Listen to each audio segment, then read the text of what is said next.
Hello, my name is Anne Young. I'm from Australia. Among my forebears are the Mannerings from Whitmore in Staffordshire in the English Midlands. Recently, I've been researching Whitmore parish and manor. I've gathered my findings so far at Wikitree. I also write about my family history in a blog called Anne's Family History. Every April, I participate in a blogging challenge, the A to Z blog challenge. Participants post 26 times with a post for every letter of the alphabet. In 2024, I wrote about Whitmore. I am not going to take you through my posts letter by letter. They're there for you to read with the link in the notes. But I will talk about some of the research you might be able to use for your own one-place study. First, though, I need to introduce you to one of my fourth great-grandfathers, Roland Mannering, a British naval officer who unexpectedly inherited the estate of Whitmore in 1837.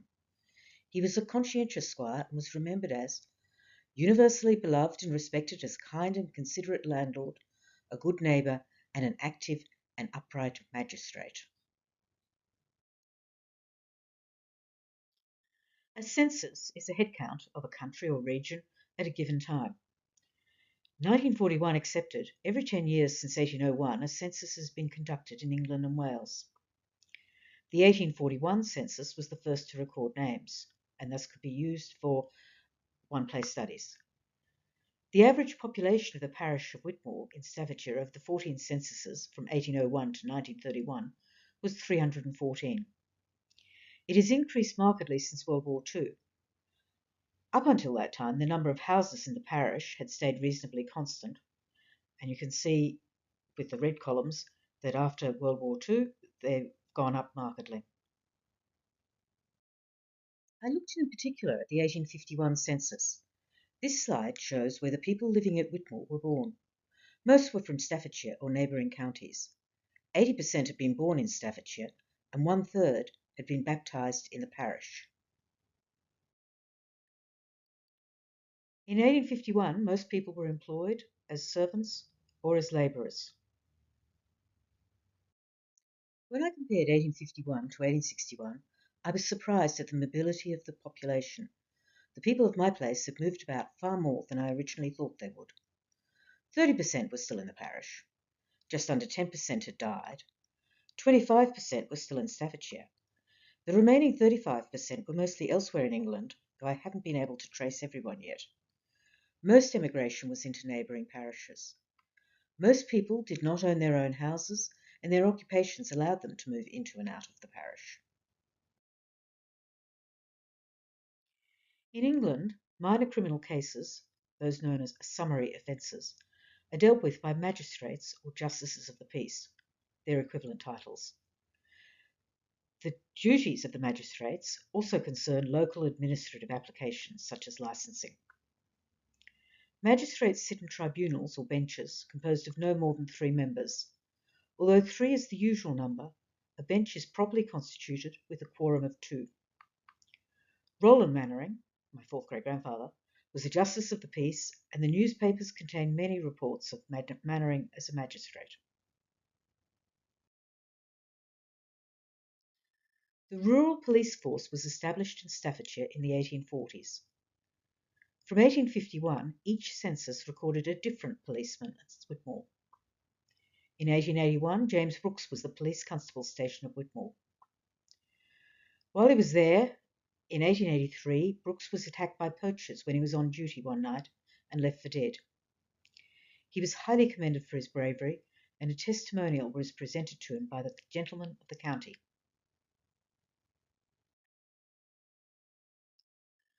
Hunting its wild animals for sport has long been one of the perquisites that go with ownership of an English country estate, and since the privilege was exclusively that of the owner, it became necessary to enforce it against poachers.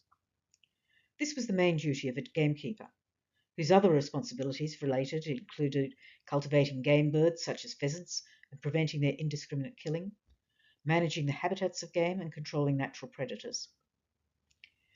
Many of the cases in petty sessions concerned poaching. One of Whitmore's gamekeepers was a man named George Beach. A gamekeeper's job, like a policeman's lot, was not always a happy one. In 1845, Beach was shot at by a poacher and his dog was killed when he was working at a neighbouring property. A few years afterwards at Whitmore, he was threatened by a group of trespassers who offered to break his head with a stick. By 1854, George Beach had moved on from Whitmore, perhaps to take up a less unpleasant occupation. Have you heard of prosecution societies? Have you found anything like them in your place? Today, the state is entirely responsible for keeping the peace and enforcing the law, and is responsible too for prosecuting and punishing criminals.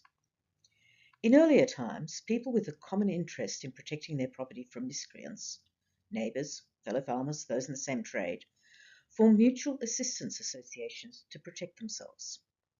In England, between 1750 and 1850, more than 1,000 prosecution associations were formed. Like many other parishes, Whitmore had an association for the prosecution of felons. The association paid for prosecutions from a common fund, and thus could meet the high legal expense of securing a conviction and thereby deter future crime. The Whitmore Association appears to have wound up by 1870. At Whitmore in 1855, a man named William Reed, aged 19, was charged with the manslaughter of Eliza Palmer, aged 21. He had shot her point blank in the face. William was committed for trial after an examination before the county magistrates. He was then tried at the Staffordshire Summer Assizes. A jury found the shooting to have been an unintentional act, and he was discharged not guilty.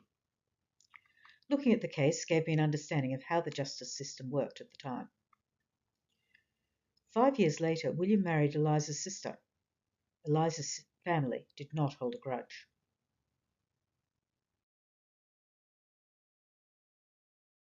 From justice to the church. The oldest structures of the Church of St Mary and All Saints at Whitmore date from the 12th century. In the 1600s and again in the 1880s, the church was restored. A clock was added to the west face of the tower of Whitmore Church to commemorate the Diamond Jubilee of Queen Victoria in 1897. Christian worship at Whitmore dates from before 1175, and it was a chapel under the control of the parish of Stoke until 1807, when it was promoted to a rectory. At that time, Edward Mannering, then Squire of Whitmore, purchased its advowson, the right to appoint the rector. In the early 1800s, over 7,000 of the over 11,000 benefices or livings in England and Wales were controlled by private parties. Roland Mannering's son Charles was rector from 1848 to his death in 1878. Charles's son Percy Mannering was rector from 1885 until his death in 1927. The advowson successfully provided jobs for younger sons. Tithes, or tenths, 1/10 of the produce of the land, were originally paid to the rector of the parish as alms and as recompense for his services. The tithe was the principal income of the church in England. The Tithe Act 1836 replaced the ancient system of payment of tithes in kind with monetary payments. The documents associated with this change, parish by parish, known as tithe apportionments, provide a detailed snapshot of land ownership in each parish. For Whitmore, the assessment was compiled in 1839. The predominant economic activity of Whitmore and its neighbours was tenant farming, with an emphasis on dairying. In 1839, at the time of the tithe apportionment in the parish of Whitmore, there were 13 properties that could be counted as farms, ranging from 78 acres to 204 acres. For 11 of these 13, the landowner was Roland Mannering of Whitmore Hall. Newspaper advertisements showing the sale of stock and goods when a farm changed tenants are full of useful information. If you're interested in English economic history, you will, or should, know about Economies Past, a Cambridge University project to erect the most detailed quantitative picture of long-run economic development ever assembled anywhere in the world. Economies Past uses over 160 million census, parish and probate records to track changes to the British labour force from the Elizabethan era to the eve of the First World War. I use the website to look at the data for the parish of Whitmore. In 1832, 7 years after the opening of the world's first public steam railway, the railway age came to Whitmore with the construction of the Grand Junction Railway linking Liverpool with Birmingham. The Grand Junction line ran through Whitmore, which was the nearest station for the Potteries traffic. The railway became a large employer in the parish. In 1833, Whitmore had 2 day schools, one for boys and one for girls, and 2 Sunday schools. The 2 parish teachers, George Fairbanks, schoolmaster, and Sarah Hodgkinson, later Smith, schoolmistress, both taught in Whitmore for more than 30 years. In addition to the parish schools, Whitmore later had a national school run by the National Society for Promoting the Education of the Poor in the Principles of the Established Church. The national school was rebuilt in 1871 for 50 children, both boys and girls. It had an average attendance of just over 40 in the late 19th century. In 1753, a new English law prescribed a formal ceremony of marriage that required brides and grooms to sign their names in a marriage register. The Marriage Act 1753, commonly referred to as Lord Hardwicke's Marriage Act, was intended to limit irregular marriages and required that all marriage ceremonies must be conducted by a minister in a parish church or chapel of the Church of England to be legally binding. There were a couple of exceptions. Happily for future researchers, it had the unintended consequence of bringing into being comprehensive and readily available data on adult literacy. Someone's signature on a register is only a rough indication of their level of literacy. Though in itself a signature does not show that the signer had any general capacity to read and write, it does indicate that the person had achieved at least elementary reading and writing skills, and aggregated data on this can be used to expose patterns and trends in a population's levels of adult literacy. I tabulated the records from 1813 to 1900 to discover the proportion of brides and grooms who signed their names and the proportion who, unable to sign, made their mark, an X, on the register in Whitmore. I reviewed 200 marriage records.